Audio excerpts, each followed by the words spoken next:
అందరికీ వందనాలు. వాక్యాలకు వెళ్దాం. ప్రేమ దేవుని బిడ్డలారా, అందరు శ్రద్ధగా విందాం. దేవుడు మనతో మాట్లాడబోతున్నాడు.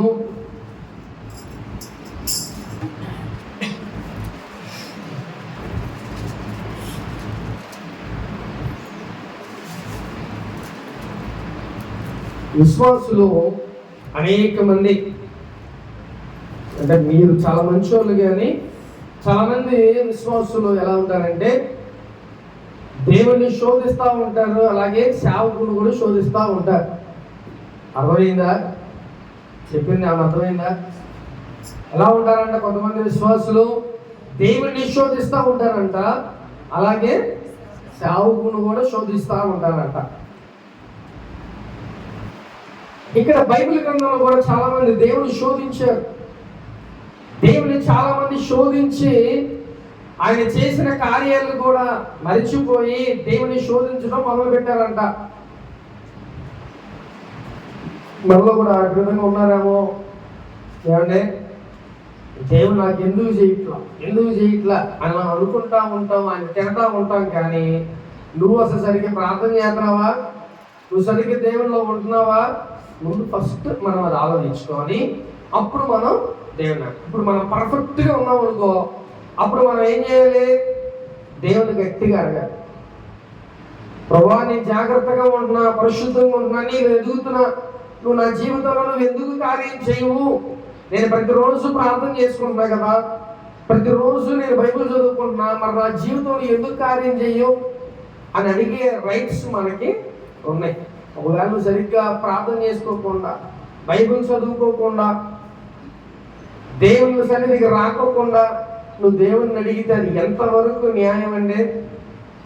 అవునా కాదా?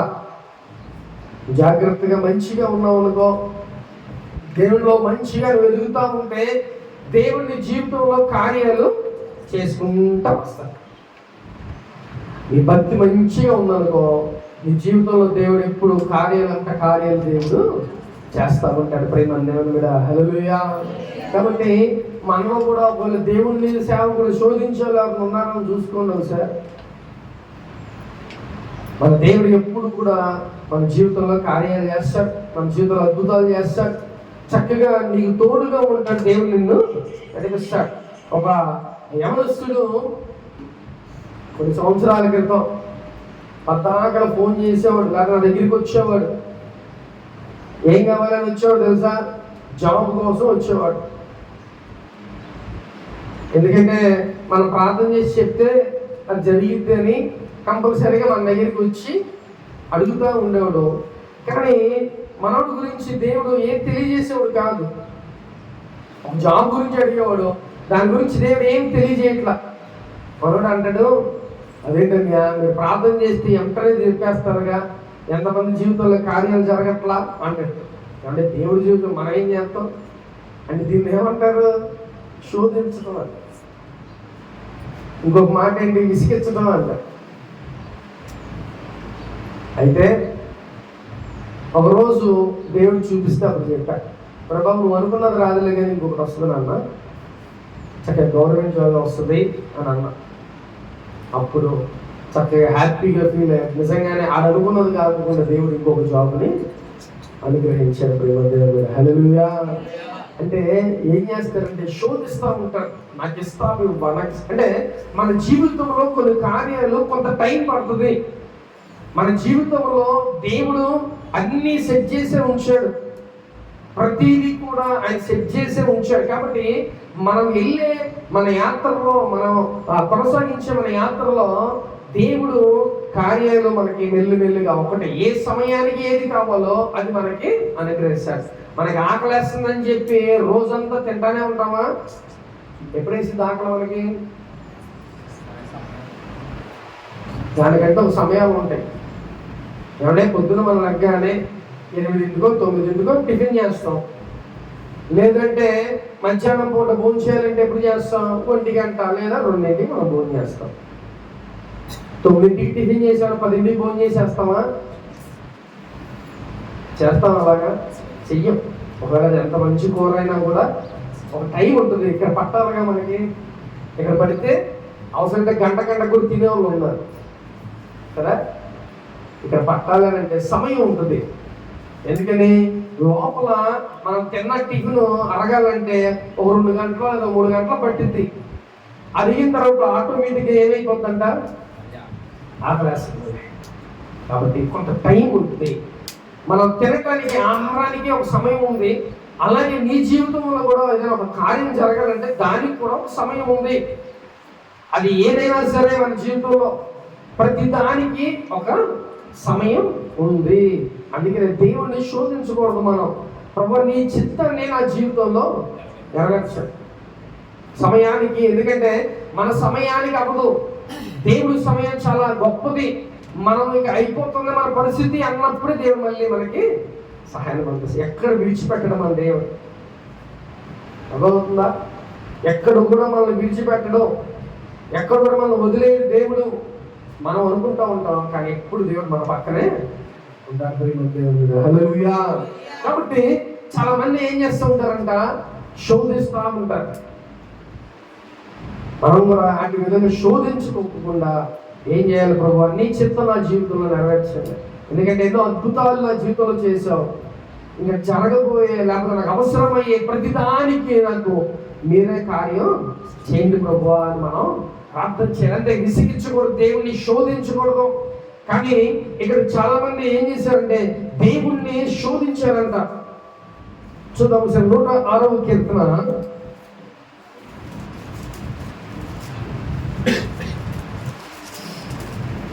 106వ కీర్తన 14వ వచనం చదువుతాం.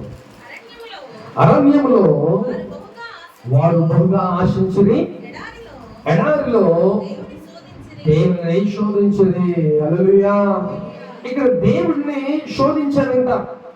ఇశ్రాయేల్ ప్రజల్ని 40 లక్షల మంది ప్రజల్ని మోషే నడిపిస్తూ ఉండగా అరణ్యంలో వారు బహుగా ఆశించిరి. ఏదేం ఆశించారో తెలుసా? వాళ్ళు అరణ్యంలో ప్రయాణించిపోతుండగా వాళ్ళకి ఏది కావాలో అవన్నీ మోషే అడగడం, మోషే దేవుణ్ణి అడగడం. మోషేని నాకు ఇది కావాలయ్యా అని అంటాం, మోషే ప్రభువా నీ బిడ్డలకి ఇది దయచేయండి అయ్యా అని ఆయన ప్రార్థన చేయటం. అలాగే దేవుడు వాళ్ళు అరణ్యంలో ప్రయాణం చేస్తుండగా దేవుడు అనేకమైన కార్యాలు చేశాడు. వాళ్ళు ఆశిస్తున్నారు, అలాగే దేవుడు చేస్తున్నాడు.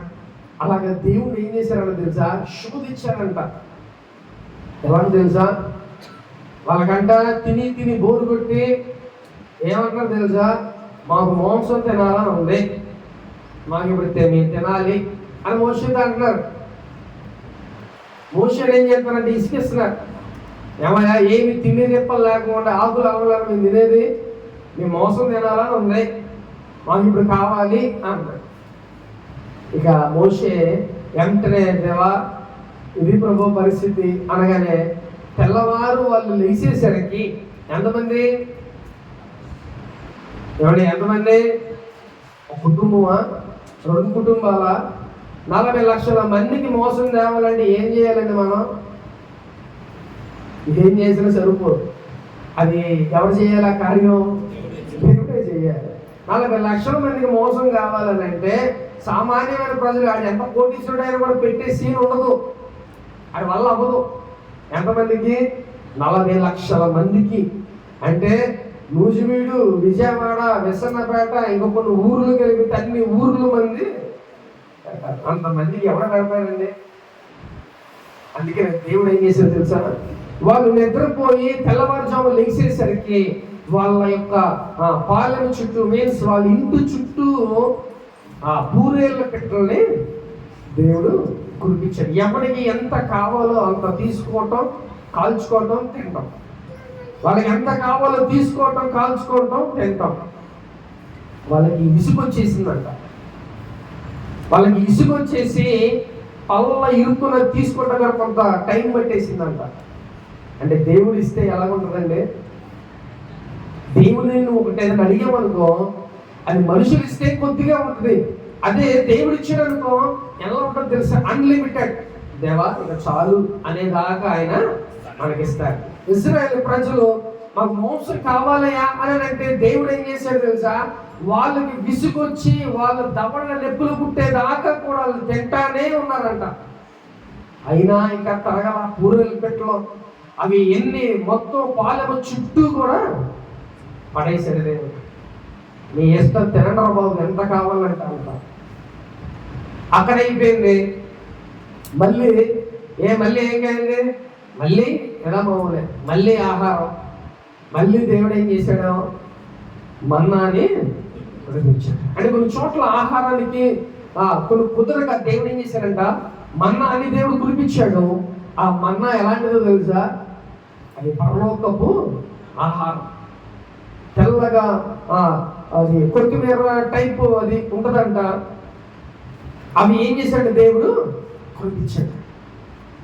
అంటే దేవుని శోధించారు. నాకు ఒకటి తర్వాత ఒకటి నా జీవితంలో కావాలి, నాకు అది కావాలి ఇది కావాలని ఇశ్రాయేలు ప్రజలంతా దేవుణ్ణి అలాగే మోషేని శోధిస్తూనే ఉన్నారంట. ఆ అరణ్యంలో వెళ్ళినప్పుడు వాళ్ళు ఎన్ని ఆశించారో అన్నీ కూడా దేవుడు చేస్తానన్నాడు. కానీ ఏం చేశారంట, వాళ్ళు దేవుణ్ణి శోధిస్తున్నారంట. దేవుడు కూడా మనం కూడా అట్లా విధంగా దేవుణ్ణి శోధిస్తున్నామేమో ఒకసారి జ్ఞాపకం చేసుకో. మన దేవుడు నువ్వు అడగగానే నీ జీవితంలో కార్యాలు చేస్తాడు. ఒక్కొక్కసారి లేట్ అవుతుందని మనం కంగారు పడుతూ ఉంటాం, కానీ దేవుడు సమయానికి చేసేవాడు. నీకు తెలియకపోవచ్చు, కానీ మన దేవుడికి సమస్తం తెలుసు. నీ జీవితంలో ఎప్పుడు ఏది ఎలా చేయాలో ఎలా ఉండాలో అన్నీ ఆయనకి తెలుసు. కాబట్టి ఆయన చేస్తాడు ప్రతిదీ కూడా. నువ్వు దేనికి కంగారు పడాల్సిన అవసరం లేదు. అందుకని అరణ్యంలో దేవుని శోధించిన ఎన్నిసార్లు ఆయన శోధించిన అన్నిసార్లు వాళ్ళు ఏది కావాలంటే దేవుడిని ప్రొవైడ్ చేశాడు. గొప్ప విషయం ఏంటంటే వాళ్ళు వెళ్ళే దారిలో 40 సంవత్సరాల పాటు వాళ్ళ ప్రయాణంలో దేవుడు ఏం చేశాడో తెలుసా, వాళ్ళ బట్టలు వాళ్ళ యొక్క చెప్పులు ఆటోమేటిక్గా వాటంతటికి అవే పెద్దవి అయిపోతున్నాయి అంట. వాటి అంతటికి అవే సైజు, మన సైజు ఎంత ఉంటుంది చెప్పు, 7, 8 ఎంతో సైజు ఉంటుంది కదా.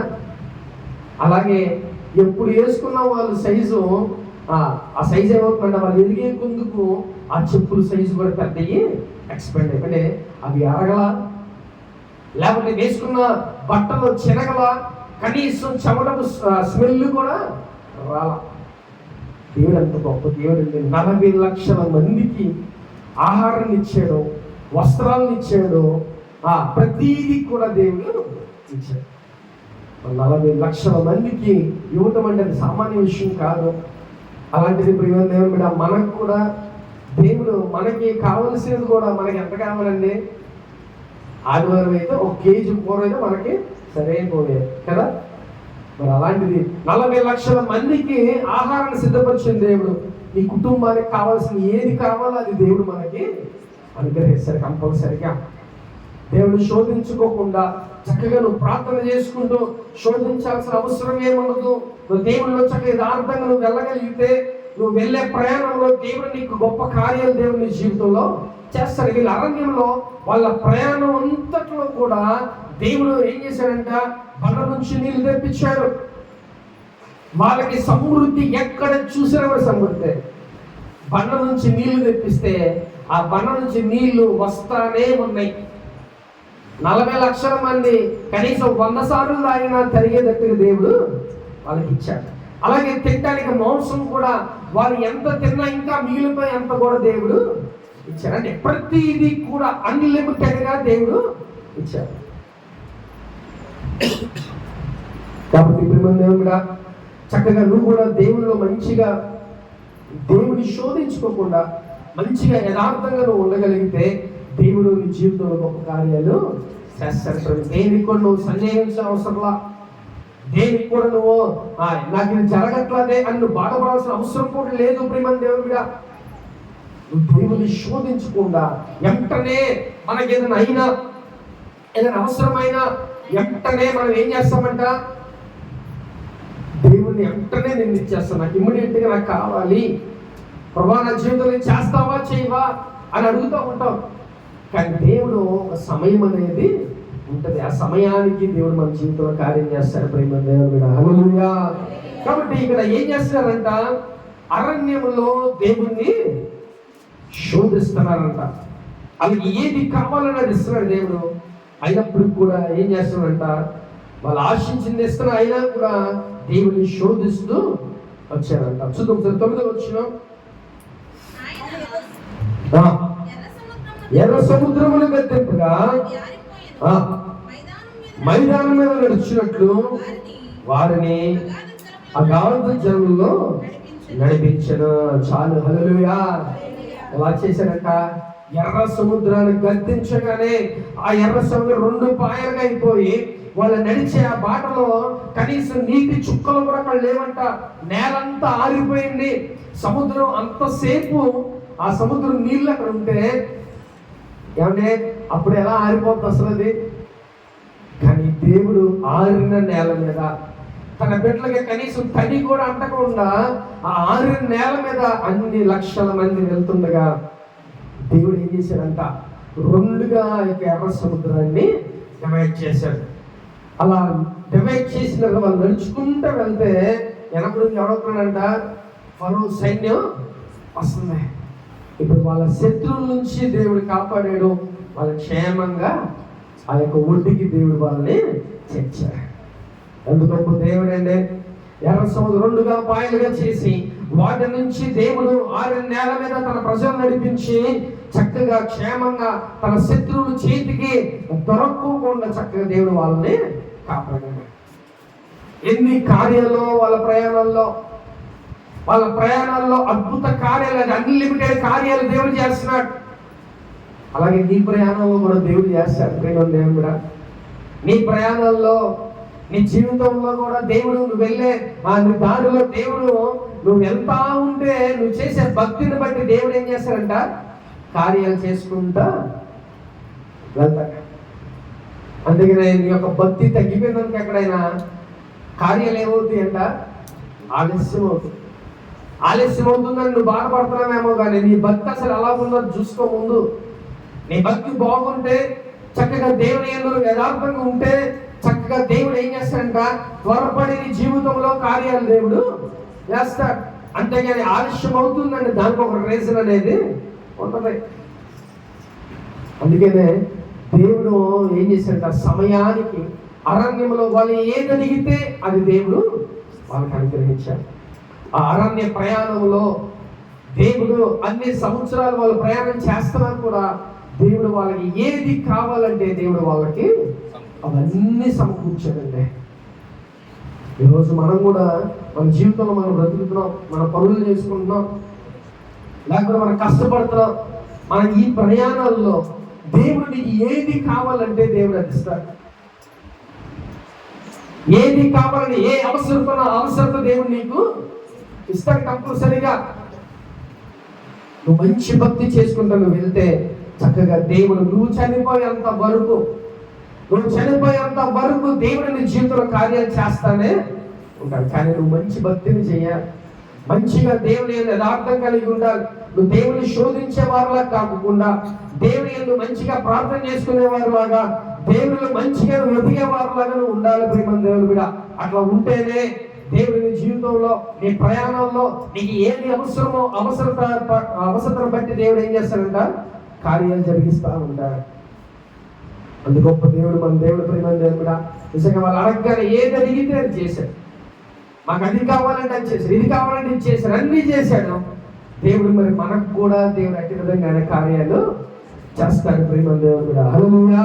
కాబట్టి వాళ్ళ శత్రువులు కూడా దేవుడు అందరూ ఒప్పుకోకుండా ఆరిన నేల మీద చక్కగా దేవుడు వారిని నడిపించేశాడు. ప్రేమ దేవుడు కూడా. హల్లెలూయా.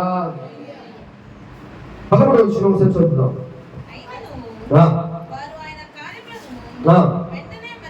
వెంటనే మర్చిపోయింది, ఆయన ఆలోచన కొరకు కనిపెట్టకపోయేది. చాలు, హల్లెలూయా. ఇక్కడ ఏమవుతున్నారంట, వాళ్ళు ఎన్ని కార్యాలు చూశారంట. ఎర్ర సముద్రం 2 పాయలుగా చేశాడు. చక్కగా వాళ్ళు నడిచి ఒడ్డున చేరారు. వాళ్ళకి బండ నుంచి నీళ్ళు ఇప్పించాడు. అలాగే వారు తినడానికి ఆహారాన్ని ఇచ్చాడు. ఇన్ని చేసినా కూడా ఇంకా ఏమైపోయిందంట, ఏమంటే అయినను వారు ఆయన కార్యాలు వెంటనే మనిషికున్న బుద్ధి ఏంటో తెలుసా, మర్చిపోవటం. మర్చిపోవటం అంటే అవి ఒక్కోసారి గుర్తు చేసుకో. దేవుడు మన జీవితంలో ఏమేం కార్యం చేశాడో అవన్నీ మర్చిపోతూ ఉంటాం మనం. అర్థమవుతుందా? నీ జీవితంలో ఒకసారి నువ్వు వెనక్కి చూసుకుంటే ఎన్ని కార్యాలు, ఎన్ని అద్భుతాలు నీ జీవితంలో చేశాడు, అవన్నీ మర్చిపోయావు అనుకో, నీ అంత మనంత దౌర్భాగ్యంలో ఉండవు. దేవుడు చక్కగా ఎన్నో కార్యాలు చేశాడు వాళ్ళ పక్షాన, కానీ అయినా కూడా ఏం చేశారంట, వెంటనే వాళ్ళు మర్చిపోయారంట. వెంటనే ఎంత అద్భుతాలు, ఎన్ని ఆశ్చర్యకార్యాలు జరుగుతూ ఉన్నా కూడా వెంటనే వాళ్ళు మర్చిపోయి దేవుని ఇంకా శోధిస్తున్నారంట. ప్రేమ దేవుడా, మనలో కూడా చాలా మంది దేవుడు చేస్తూ ఉంటాడు కార్యాలు, కానీ ఇంకా మనం మర్చిపోతాం. దేవుడు నాకు ఏం చేశాడు అనే మాటలు మాట్లాడుతూ ఉంటాం. దేవుడు నాకు ఏం చేశాడు అనే మాట తప్ప, దేవుడు నాకు ఇది చేశాడు, ఇది కూడా నా పక్షాన్ని చేస్తాడు అనే యొక్క ఆలోచన మీకు ఉండదు. నిజంగా దేవుడు ఎన్నో కార్యాలు మన జీవితంలో చేశాడు. వాటన్నిటిని బట్టి దేవుడు మనం మర్చిపోకుండా చక్కగా జ్ఞాపకం చేసుకొని నీ జీవితంలో చేసిన కార్యాలు ఇంకా అనేక మందికి నువ్వు చెప్పేవారిలాగా ఉండాలి. ప్రియుల దేవుడు, అంతేగాని నా జీవితంలో కార్యం జరిగింది, నువ్వు ఇంకా దేవుడిని మర్చిపోయి దేవుని దగ్గరికి రాకుండా మళ్ళీ ఏదైనా అవసరమైతే మళ్ళీ దేవుని దగ్గరికి వస్తావు. అది మనకున్న బుద్ధి. కాబట్టి దేవుడు మన అవసరానికి వాడుకునేవాడు కాదు. ఆయన చక్కగా నీ పక్షాన ఏది కావాలంటే అవసరత దేవుడు తీరుస్తాడు. అలాంటి వ్యక్తిని అవసరానికి మనం వాడకూడదు. ప్రేమ దేవుడా, ఎప్పుడైనా సరే దేవుడు నీ పక్షాన్ని ఏ కార్యమైనా చేస్తా ఉంటాడు. ఆయన ఎలాంటి వాడంటే, నువ్వన్నా నిద్రపోతావు, ఆయన నిద్రపోయేవాడు కాదు. ఎలాంటి వాడు నా దేవుడు? కొడుకుడు నిద్రపోడు నా దేవుడు. ఆయన ఎప్పుడు నా బిడ్డలు ఎలాగుంటారో ఏంటో ఒక నేత్రం అంతా మన వైపు చూస్తూనే ఉంటది. నువ్వేం చేస్తావు, ఎలాగుంటావు, ఏంటో అని దేవుడు ఆయన ఎప్పుడు తన నేత్రంతో ఆయన ఎప్పుడు చూస్తూనే ఉంటాడు. కాబట్టి నీ జీవితంలో నువ్వు వెళ్ళే ప్రయాణంలో దేవుడు కార్యాలు చేస్తాడు, కానీ దయచేసి నువ్వు మర్చిపోయే స్థితిలో మట్టికి ఉండమా. నా జీవితంలో దేవుడు ఈ కార్యం చేశాడు, ఈ అనారోగ్యం తగ్గించాడు, లేకపోతే ఈ అప్పులు తీర్చాడు, లేకపోతే ఈ అద్భుతం చేశాడు, లేకపోతే యాక్సిడెంట్ తప్పించాడు, లేకపోతే ఇంకొకటి ఇన్ని కార్యాలు చేసిన దేవుణ్ణి దయచేసి మనం మర్చిపోవడానికి ఎట్టి పరిస్థితిలో వీలు కాదు. ప్రియమైన దేవుడు కూడా ఆయన మర్చిపోయే దేవుడు కాదు. మనుషులంటే మనం కూడా మర్చిపోవచ్చాము, కానీ దేవుడు మన జీవితంలో కార్యాలు చేసే దేవుడు, మన కాపాడే దేవుడు. అలాంటి దేవుడిని మనం దేనికి కూడా మన వ్యక్తి పరిస్థితులు ఏ నిమిషంలో కూడా మనం విడిచిపెట్టగలదు. ఇంకా సహోదరి అంటుంది, హాస్పిటల్ రూమ్లోకి వెళ్తే ఒక్కదాన్నే నా పక్కన ఎవరు లేదు అనుకుంటారు, కానీ చక్కగా దేవుడు ఆయన దూతల్ని ఆపుదలని ఉంచుతాడు. అర్థమవుతుందా? మనం ఎక్కడికి వెళ్ళినా ఏం చేసినా 91వ కీర్తనలో ఉంటుంది, నీ రాయిగా నీ యొక్క కాలుకి రాయి తగలకోకుండా నీ దూతల్ని నీ ఎత్తి పట్టుకొని ఉంటాడు. అర్థమవుతుందా? నీ దూతలు ఎప్పుడు ఒక సెక్యూరిటీ గార్డ్స్ గా దేవుడు నీకు ఉంచుతాడు. అది మనకు కనపడకపోవచ్చు, కానీ వాళ్ళ డ్యూటీ అది చేస్తూనే ఉంటాయి. అర్థమవుతుందా? కాబట్టి ఎప్పుడు దేవుడు మీద దేనికి కూడా మనం భయపడాల్సిన అవసరం లేదు. నీ జీవితంలో ఏ కార్యం చేసినా ఆ కార్యాన్ని బట్టి నువ్వు దేవుని స్తుతించు, ఆ కార్యాన్ని బట్టి దేవుని ప్రైజ్ చేయి, దేవుని గొప్ప చేయి, అనేక మందికి చెప్పు నీ కార్యం గురించి. అంతేగాని కార్యం చేసి మళ్ళీ వెంటనే మర్చిపోతే అది చాలా అవమానకరంగా ఉంటుంది, మనం దేవుడిని నిందించినట్టు ఉంటుంది. అందుకనే దేవుడు చేసే కార్యాలు ఏం చేయాలో తెలుసా? మనం అనేక మందికి చెప్పాలి, నీ పిల్లలకు చెప్పాలి, అనేక మందికి నువ్వు చెప్పాలి. అవి మరిచిపోకుండా దేవుడు నా పక్షాన్ని కార్యం చేశాడు, ఈ అద్భుతం చేశాడు అనే మాటలు నువ్వు ఏం చేయాలి? స్ప్రెడ్ చేయాలి, అనేక మందికి తెలియచేయాలి. అవి చేస్తే చక్కగా దేవుడు ఆయన నామ మహిమార్థమై చక్కగా నెమ్మదిగా సంతోషంగా ఉంటాడు. దేవుడు ఇంకా అనేకమైన కార్యాలు నీ జీవితంలో చేస్తాడు. ప్రేమ దేవుడు బిడ్డ, హల్లెలూయా. చూద్దాం ఒకసారి కీర్తన 78వ అధ్యాయం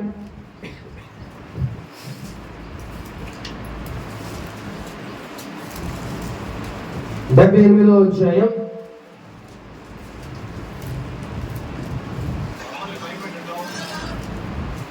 78వ అధ్యాయం 25వ వచనం ఒకసారి చూద్దాం.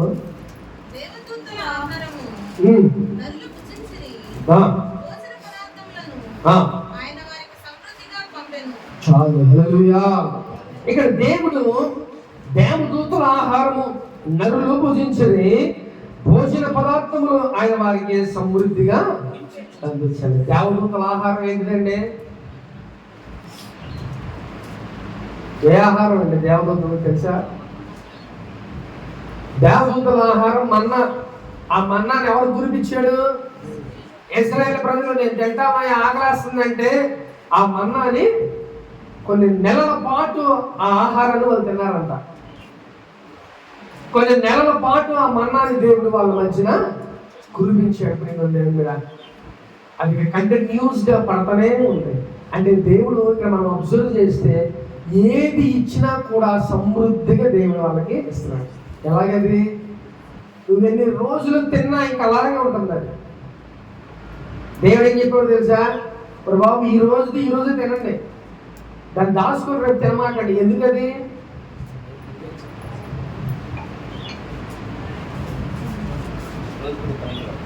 ఏమండి ఏమైపోద్ది? పాడైపోద్ది కదా. ఏమంటారు దాన్ని? సర్దుపడిపోయింది అంటారు కదా. ఈ రోజు మీరు తినంటారు బాబు, నేను రేపు ఇస్తా. కానీ వాళ్ళు ఏం చేస్తారు తెలుసా? కొంతమంది ఉంటారు రేపు పొద్దున్న లెక్క వాళ్ళు తినాలి. అందుకని ఏం చేశారంట, వాళ్ళు దేవుడు ఏది ఇచ్చినా దాన్ని ఏం చేసేవారు? నైట్ దాచుకుని పొద్దున్న తిన్నాను చూస్తే పొద్దున్న పురుగులు పట్టుకోవడమో అది పాడైపోవడమో జరిగింది. అందుకే దేవుడు ముందుగానే చెప్పేవాడు, మీకు ఈ రోజు నేను ఇచ్చా తినండి, మళ్ళీ రేపు నేను మళ్ళీ మీకు అనుగ్రహిస్తాను. ఏం చేశారంట? మనుష్యులకి దేవదూతలు తినే ఆహారాన్ని దేవుడు ఇచ్చాడండి. అంటే మనుషులంటే ఎంత ప్రేమో దేవునికి మనమంటే చాలా ఇష్టం. అందుకనే దేవదూతల ఆహారంతో సహితం దేవుడు మనకి ఇచ్చాడు. నిజంగా ఎంత గొప్ప దేవుడు. అందుకనే దేవుడు చక్కగా వాళ్ళకి మన్నాని దేవుడు కనిపించాడు. చక్కగా ఇప్పుడు మనకి ఎలా ఉంటుందండి? ఈరోజు చేసుకున్న కూర 2 రోజుల తర్వాత కూడా తింటున్నాం. ఎలాగా? ఏమంటే ఫ్రిడ్జ్లో పెట్టుకొని మనం 2 రోజుల తర్వాత కూడా తింటున్నాం. భలే ఇచ్చాడు దేవుడు మొత్తానికి మనకి టెక్నాలజీ. అదే ఆ రోజుల్లో లేదు పాపం. లేకపోతే ఫ్రిడ్జ్ నిండా పెట్రోల్ దోసేసేవాళ్ళు. కాబట్టి వాళ్ళకి దేవుడు అందుకని ఏం చెప్పారంటే ఈ రోజు తినండి, రేపు మళ్ళీ నేను కురిపిస్తా. కానీ కొంచెం కడుపాత్రంగా ఉంటారు కొంతమంది. ఏం చేసేవాళ్ళంట, దాల్చి పొద్దున్న లేచి తినేద్దాం చూస్తే అది ఏమైపోయిందంట, పురుగులు పట్టిపోయి ఉంటామో లేదా పాడైపోయి ఉంటామో జరిగేది. అందుకే దేవుడు ఏమన్నా తెలుసా? ఏ రోజు ఆహారం ఆ రోజే. ఏ రోజు మనం ఈ రోజు ఇది మందే, రేపు మందగా. మనం చక్కగా ఈరోజు తిన్నాములే అని తెచ్చుకుంటే అది రేపు ఉండకపోవచ్చు. మనమే ఉండకపోవచ్చు. అది ఉంటుంది ఎక్కడికి పోదు, కానీ మనమే ఉండకపోవచ్చు. కాబట్టి ఈ రోజు మంది కానీ రేపు మందే కాదు ప్రియమంది కూడా. అందుకనే మనం ఏం చేయాలి? దేవుడి యందు చక్కగా యథార్థంగా చక్కగా మనం వెళ్ళే ప్రయాణంలో దేవుడు ఎన్నో కార్యాలు చేస్తాడు. మనం మరిచిపోకుండా చక్కగా దేవుని మనం అంటి పెట్టుకొని మనం ముందుకి సాగిపోవాలి. అంతేగాని ఆయన విసిగించకూడదు. ఆయన ఎందుకు మనం గొనుక్కోకూడదు, సనుక్కోకూడదు. ఇశ్రాయేలు ప్రజలైతే అలా గొనుక్కున్నారంట, సనుక్కున్నారంట. మోషే అయితే ఏమన్నారో తెలుసా? మోషే అయ్యా మేము అక్కడ ఉన్నా ఏదో పనులు చేసుకున్నా బతికే వాళ్ళం, ఇక్కడ తీసుకొచ్చి మమ్మల్ని చంపేస్తున్నాం అని చెప్పి వాళ్ళు ఏం చేశారంట? సేవకుడి మీద విసుక్కున్నారు, సనుక్కున్నారంట. కానీ పాపం ఆయన ఏం చేయలే. మా గురించి ప్రభువా వీళ్ళ భారం తీర్చయ్యా అనగానే ఆయన వెంటనే మన్నాను కురిపించటమో లేకపోతే పూర్వీకుల పెట్ట పంపించటమో వాళ్ళకి ఆహారాన్ని సమృద్ధిగా దేవుడు ఈయన ప్రార్థన చేయటం, ఆయన ఇవ్వటం, ఇలా చేసేవాడు ప్రేమ దేవుడు మీద. కాబట్టి నీ జీవితంలో కూడా దేవుడు నీకు ఏ అవసరం ఉంటే అవసరం దేవుడు తీరుస్తాడు కంపల్సరిగా. కాబట్టి నీ ఆత్మీయ జీవితంలో నీ ప్రయాణంలో నువ్వు ఎన్ని బాధలు ఉన్నాయి, ఎన్ని సమస్యలు ఉన్నాయి, వాటిని నువ్వు జ్ఞాపకం చేసుకోవద్దు. కానీ నువ్వేం జ్ఞాపకం చేసుకోవాలో తెలుసా? నా దేవుడు నా జీవితంలో కార్యాలు చేశాడో ఇంకా ముందు కూడా చేస్తాడు. కాబట్టి నువ్వేమైపోవాలంట? స్టాండ్ నిల్చోకూడదు. ఏమైపోవాలంట? ముందుకి సాగిపోవాలి ప్రేమ దేవుడంట. అప్పుడు కార్యాలు చూస్తాం, అద్భుతాలు చూస్తాం. ఇశ్రాయేలు ప్రజలు వాళ్ళు ఎక్కడ కూడా ఆగల, అరణ్యంలో ప్రయాణం చేస్తానే ఉన్నారు. ఆ ప్రయాణంలో దేవుడు కార్యాలు చేస్తానే ఉన్నాడు. కాబట్టి ఆగిపోతే దేవుడు చేయలా, వాళ్ళ ప్రయాణంలో దేవుడు చేశాడు. ఆ అరణ్య ప్రయాణంలో వాళ్ళు వెళ్తుండగానే చేశాడు. కాబట్టి నువ్వు కూడా ఏదైనా ప్రాబ్లం వస్తే అయ్యో నా పని అయిపోయిందని వాళ్ళు ఆగిపో మాకు. ఏం చేయాలంట? నువ్వు కూడా ప్రయాణం చేయి. నువ్వు కూడా నీ యొక్క ఆత్మీయ జీవితంలో ముందుకు వెళ్తానే ఉండు. దేవుడు నీ జీవితంలో కార్యాలు చేస్తానే ఉంటాడు. అంతేగాని ఆగిపోతే కార్యాలు ఇంకా జరగవు.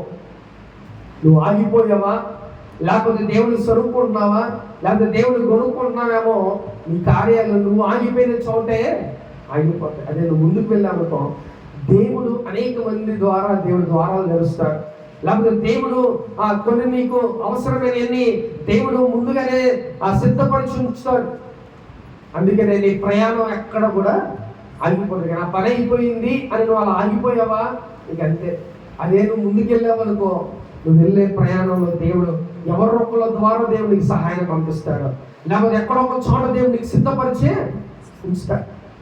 కాబట్టి అరణ్యంలో ఇశ్రాయేలు ప్రజలంతా 40 లక్షల మంది వాళ్ళు ప్రయాణం చేస్తానే ఉన్నారు.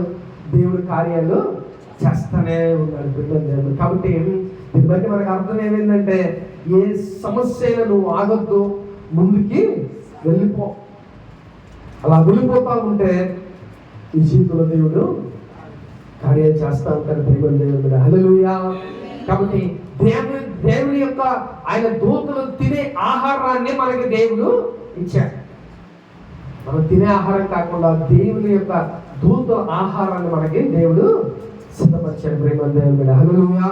చూద్దాం కీర్తన గ్రంథం 20వ అధ్యాయం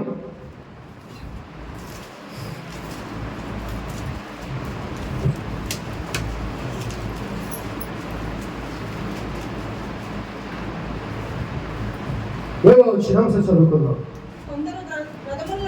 కొందరు రథములను బట్టి కొందరు గుర్రములను బట్టి అతిశయపడుదురు. మనమైతే మన దేవుడైన యెహోవా నామమును బట్టి అతిశయపడుదుము. హల్లెలూయా.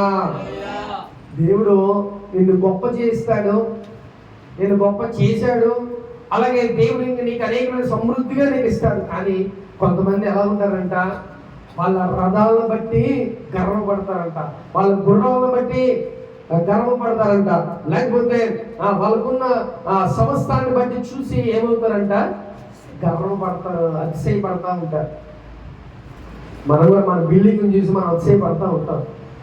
ఈ బిల్డింగ్ అంటే నాలాంటి బిల్డింగ్ ఎవరికి అట్లా అని అంటా ఉంటారు చాలా మంది. లోకంలో గట్టికి భూకంపం వచ్చిందనుకో కిందకి వెళ్ళిపోతుంది, మనం కూడా కిందకి వెళ్ళిపోతాం. అర్థమవుతుందా? మన దేవుని చూసి కూడా మనం అతిశయపడకూడదు. నీ యొక్క అంతస్తును చూసో, లేకపోతే నీ యొక్క డబ్బును చూసో, లేకపోతే నీకున్న బంగారాన్ని చూసో, లేకపోతే ఇంకొకటి చూసి అతిశయపడమాకు. మనం దేన్ని చూసి అతిశయపడాలంట, మన దేవుని బట్టి మనం అతిశయం. ఎస్, మన దేవుడు నాకున్నాడు చాలు, ఏది ఉన్నా లేకపోయినా నా దేవుడు నా పక్షాన ఉంటే చాలు. ప్రియమైన దేవుడా, అది మన అతిశయం. దేవుడే మన స్వాస్యం, దేవుడే మన పక్షాన ఉన్నాడు. కాబట్టి నీకు ఏమి ఉన్నా లేకపోయినా ఆయన ఉంటే ఏమైందో తెలుసా? ఆయన ఉంటే సమాధానం ఉంటుంది, ఆయన ఉంటే క్షేమం ఉంటుంది, ఆయన ఉంటే సమృద్ధి మనకి ఉంటుంది. మనకి ఏం కావాలి? అసలు సమాధానం ఉండాలి. కుటుంబంలో ఒకవేళ మన ఈరోజు బియ్యం లేవండి, ఏం చేద్దాం? చపాతీలు వేసుకుని తింటాం. దాన్ని ఏమంటారు? భార్య భర్తల మధ్య సమాధానం ఉన్నట్టు. సమాధానం ఉంటే ఇంకేముంది? ఒకవేళ అది కాదు, ఈరోజు వస్తున్నాం, ఏది సమాధానం ఉంటే. ఒకవేళ సమాధానం లేకపోతే తెద్దాం రావా, ఈ మాట ఉంటుంది. సమాధానం ఉండదు. అదే సమాధానం ఉంటే నీకు ఏమున్నా లేకపోయినా చక్కగా హ్యాపీగా. కాబట్టి కొన్ని దేవుడు ఉంటే మనకు ఉంటాయి ప్రశాంతత, సమాధానం. అవి మనకి బిల్డింగ్ లేకపోయినా, లేకపోతే మనం ఏది ఉన్నా లేకపోయినా కూడా మనకి మనశ్శాంతి ఉంటుంది. చక్కగా ఏది తిన్నా కూడా హ్యాపీగా మనం అలాగే మనం ఉంటాం. దేవుడు బిడ్డలారా, కాబట్టి దేవుడు ఆయన ఏది కావాలన్నా చేసే దేవుడు. కాబట్టి మన దేవుడిని చూసి మనం అతిశయపడాలి. మన యొక్క గుర్రాలను చూసో, రథములను బట్టో, లేకపోతే మన బిల్డింగ్లు చూసో, లేకపోతే మనకున్న బంగారాన్ని చూసో, దేన్ని చూసి మనం అతిశయపడద్దు. అది ఒకవేళ ఉంటుంది లేకపోతే వెంటనే పోతుంది, అంతే కదా. ఏదో దేశంలో అంట ఎప్పుడు అంటే మీన్స్ మంత్కి నెలకు ఒకసారన్నా భూకంపం అవుతుందంట. దేశం పేరు నాకు ఐడియా లేదు కానీ ఆ యొక్క భూకంపం నెలకు ఒకసారి వస్తుందంట. అందుకని వాళ్ళు ఏం చేస్తారు తెలుసా, బిల్డింగ్లు కట్టుకోరు, చెక్కలతో ఇల్లు కట్టుకోరు. అప్పుడు భూకంపం ఏమైందండి, ఏమో చెక్కలు కదా, మళ్ళీ అవసరం చెక్కలు పెట్టి ఇల్లు కట్టుకుంటారు. నెలకు ఒకసారి వస్తుందంట. అదే ఇప్పుడు మనం ఒకవేళ పెట్టుకుంటే అట్ట అంటే మనం బిల్డింగ్లు కట్టుకున్నాం, భూకంపం వస్తే అసలు మళ్ళీ కట్టుకునే స్తోమత మనకు ఉంటుందా? కానీ ఆ దేశంలో ఎక్కడ చూసినా కూడా వాళ్ళు చెక్కలతోనే బిల్డింగ్ కట్టుకుంటారు, చెక్కలతోనే 2 అంతస్తులు కట్టుకుంటారు. ఎందుకంటే నెలకు ఒకసారి భూకంపం వస్తుంది. అది ఎందుకు రిస్క్? మంచి ఇంద్రభవనం కట్టుకున్నా వేస్తే అక్కడ పద్దాకలు ఎత్తుకేకి వస్తూనే ఉంటాయి.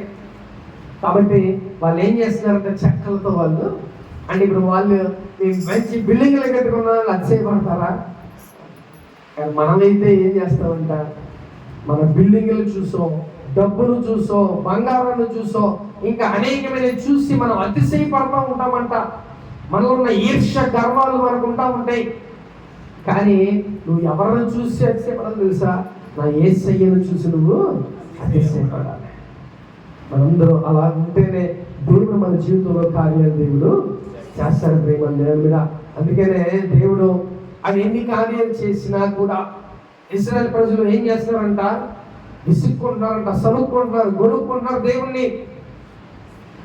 అన్ని అప్పటికప్పుడే మర్చిపోతున్నారు దేవుడు చేసిన కార్యాలు. మరి నువ్వు ఎలాగుంటున్నావో దేవుని మీద ఒకసారి జ్ఞాపకం చేసుకో. నిజంగా దేవుని యొక్క కుమారుడు కుమార్తె అయితే దేవుడు చేసిన కార్యాలు మర్చిపోవద్దు. ఆయన కార్యాలు మీరు జ్ఞాపకం చేసుకొని మంచిగా మీ యొక్క ప్రయాణంలో నువ్వు చక్కగా దేవుని స్తుతిస్తూ ఉంటే, నీ ప్రయాణం కొనసాగిస్తూ ఉంటే దేవుడు నీ జీవితంలో కార్యాలు చేస్తూనే ఉంటాడు. కాబట్టి ఎక్కడ కూడా నువ్వు ఆగొద్దు. ఏ ప్రాబ్లం వచ్చినా నువ్వు ఆగొద్దు. నువ్వు ఆగావా నీ కథ ముగిసిపోయినట్టే. నువ్వు అక్కడ నిల్చున్నావా ఇక అయిపోయినట్టే నీ పని. నువ్వు ఎవరు చూసి ధైర్యంగా ఉండాలంట, నా యేసయ్యను చూసి నువ్వు ధైర్యంగా ఉండి ముందుకు నువ్వు వెళ్ళిపోతా ఉంటే ఎటో గట్టు నుంచి దేవునికి సహాయాన్ని పంపిస్తారు. ప్రేమ దేవుని మీద. హల్లెలూయా. కాబట్టి దయచేసి నువ్వు ఏం చేయాలంట, దేవుని చేసిన కార్యాలు గుర్తుపెట్టుకో. దేవుణ్ణి విసిగించొద్దు, లేకపోతే దేవుని గొడుక్కోవద్దు, సనుక్కోవద్దు. దేవుని చేసిన కార్యాలు చక్కగా గుర్తు పెట్టుకొని నువ్వు ముందుకి కొనసాగిపోవాలని ఈరోజు దేవుడు మనతో మాట్లాడుతున్నాడు. ప్రేమ దేవుడు. హల్లెలూయా. ఆత్మ చెబుతున్న మాట చెబడి వినుగాక. ఆమె అందరి గురించి ప్రార్థన చేసుకుందాం.